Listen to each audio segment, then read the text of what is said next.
Hey there guys, I'm Turkey, and the topic of today's video is slugging. Slugging is a key part of killer gameplay. There are good times to do it, where you need to build up pressure, capitalize on a survivor's mistakes, and even create snowball potentials where you can end the game right there. All completely valid and acceptable ways to slug. Then, there are the controversial ways to do it. Slugging for the 4K, refusing to hook people and slugging them over and over until they bleed out, or, being even more devious, slugging all 4 survivors, tabbing out and getting on TikTok while all 4 survivors bleed to death. These are all also things you can do that aren't bannable offenses in Dead by Daylight, but let's dive into them further. Is doing this toxic? Firstly, let's define toxic. In my own personal definition, toxicity in the context of Dead by Daylight can apply in 2 ways. Gameplay and endgame. For gameplay, I believe that if someone is in a position of power, gloating, exploiting, or participating in unintentional gameplay with the intent of and knowing that your actions have a direct negative impact and experience on the other side. AKA somebody doing rude shit and knowing that it's pissing the other person off but doing it anyway. Examples of this would be taking advantage of bugs or exploits that make you unkillable or unavoidable, like getting stuck in a locker bug or the night teleport bug that was in the game a while back, teabagging at the exit gate, humping survivors on the ground, hitting on hook, flashlight clicking after a pallet stun. I would define all of these things as toxic personally. My in-game definition is this. This one is just your more textbook definition of toxic: insults, gloating, taking it outside of the game to shit on them on Twitch or Twitter. Being a dick, put more eloquently. My definitions of toxic in regards to DBD are completely subjective, but that's because the word toxic is inherently subjective. There isn't really an objective definition, at least not applied socially, that everybody can agree on. There's a lot of nuance, just like how there's a lot of nuance when it comes to slugging. But, for the purposes of this video, this is the definition I will be using. Like I said, there's a lot of nuance to slugging, and not all slugging is the same. This video was actually inspired by a tweet made by Hens, where he asked people if slugging instead of hooking is toxic, and the results of the poll are actually pretty surprising, and almost 2,500 people voted in this, so it's a nice big pool too. If you're unfamiliar, what Hens is talking about is a new playstyle that a lot of killers who feel that hooking is no longer worth it have been doing lately, where they down a survivor and instead of hooking them, they just leave them to bleed out onto the ground and go find somebody else. They do this until all 4 survivors have bled out or the game is over, and this is really exemplified in a hit and run playstyle. This playstyle is notoriously controversial given the fact that it's pretty widely agreed upon that it is absolutely miserable to go against. It's very difficult to have fun in a game where you spend over half of it not playing it. If you're on a hook, things can still happen. The game can still progress, people can save you, there's a reasonable time limit on when it can end, the game can still progress, people can still save you, there's a reasonable time limit on when it can end, and it can only happen to you 3 times. But when you're on the ground, well, yes, there's still a time limit on when you bleed out. You get slugged over and over and over, and it can span over the course of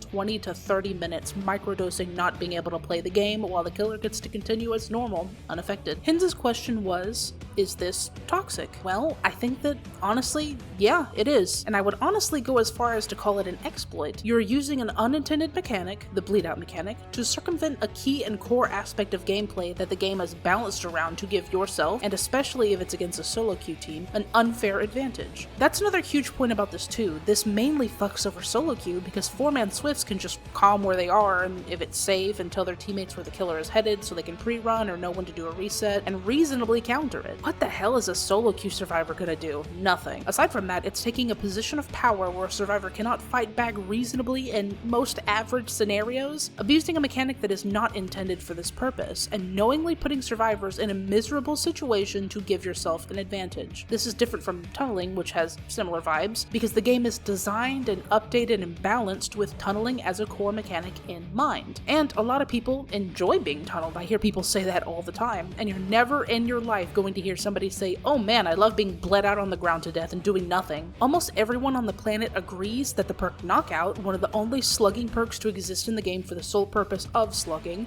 is terribly designed and shouldn't exist. It's because it promotes a boring playstyle that nobody enjoys and primarily fucks over solo queue. Avoiding hooks to slug people instead is the exact same thing, and I think doing anything to make solo queue somehow even more miserable just shouldn't be promoted or encouraged, let alone rewarded. This is just one playstyle involving slugging though. I definitely don't think that all slugging is toxic, not at all. If you bleed survivors out on the ground out of spite, yes, that's toxic. If you 4-man slug a lobby who swarmed a hook or outpositioned themselves, and then hook all of them after, no, absolutely not. That's completely fine and part of the game. It's not just the existence of a position of power that makes something inherently toxic, especially if the killer isn't intending to put the other survivors through a miserable experience. And they're playing the game in a way that is completely intended, just like how survivors getting upset about how you won isn't the only ingredient for an action that is toxic, at least under my definition. I just wanted to get that clarification out of the way. I would agree that if the game was balanced around only slugging people being a potential gameplay style, even if it was boring, it might have a place as a valid strategy, but it just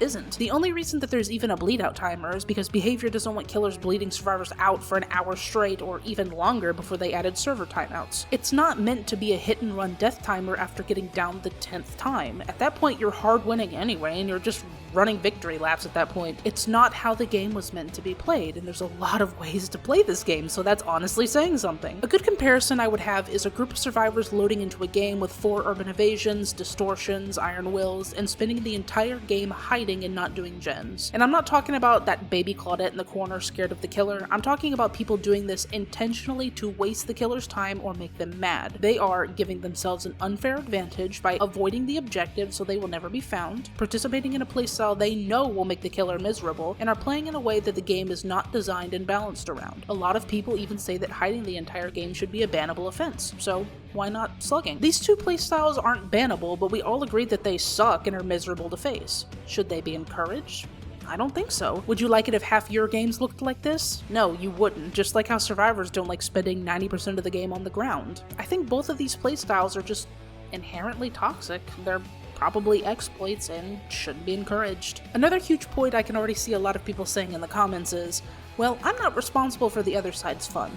Okay, I bet you're the same crowd of people who cry when survivors and killers aren't skilled anymore because we've ran off all of the veterans with a lot of hours and skill because this game isn't fun to play anymore half the time. I think thinking like this is just so inherently selfish. I think that, yeah, you are responsible for the other side's fun, at least to a degree. If everyone came into every match with the intent to ruin the other side's game, this game would die in a week. If you care about the longevity and interesting interactions between both sides, you should care. And I'm not even talking about tunneling or camping or gen rushing or stacking second chance perks. I'm talking about slugging people to death, hiding all game, teabagging at the exit gate, humping survivors on the ground. These things all ruin Dead by Daylight in small ways every day, and every time they happen, they take a little piece until there's nothing left and people just quit the game. I'm not saying that you have to be perfect. Doing these things sometimes is fine. Everybody has their weak moments. Everybody has their ego moments. That's fine. It's just when you do it every single day and every single game, it's just bad for everybody. Bad for the game, bad for the players, bad for the reputation of this game. I just think we can do better. So just writing off any toxic things that you do as, well, their fun isn't my problem, is a problem. God forbid we extend some empathy to the other side every once in a while. Do I think that players will stop doing these things on their own for the sole purpose of promoting a more positive environment in DBD for the sake and health of the game? Absolutely fucking not. Behavior is going to have to do something to punish it, or add a mechanic to the game to counter it, or encourage other favorable playstyles with rewards. As for what exactly, well, that's up for all of us to debate if you agree something should even be done at all. I also want to take a second to acknowledge why some killer players feel like they might have to play this way. I've talked to a few of my friends and people in my life who play almost exclusively killer, and a lot of them have the same sentiments.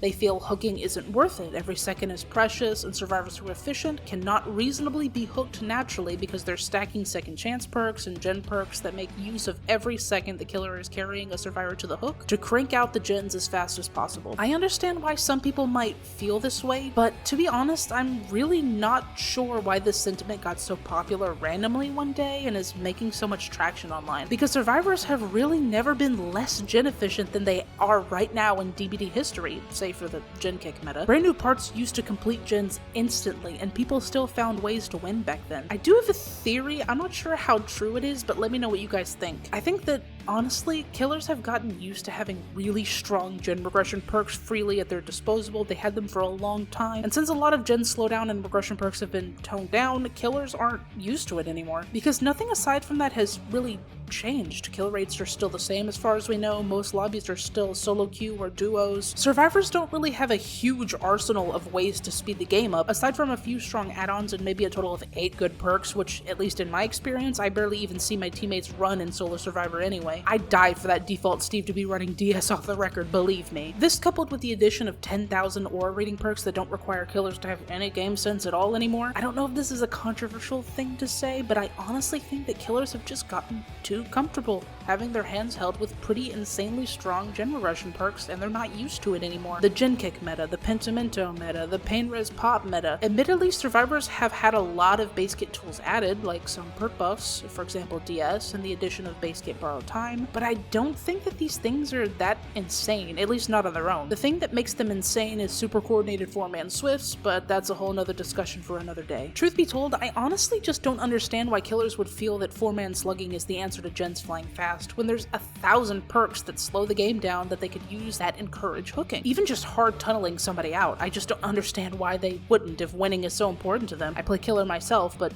mostly Blight, which is basically a different video game, and I spend most of my time on Survivor, so maybe it's just something that I need to hear different perspectives on. Let me know what you guys think about slugging instead of hooking in the comments. I'm genuinely curious as to what y'all have to say, and I would be willing to change my mind on this topic if y'all have some good points. These are just my opinions as of right now, facing hit dozens of times myself at this point. Thanks for watching, and I'll see y'all in the next one.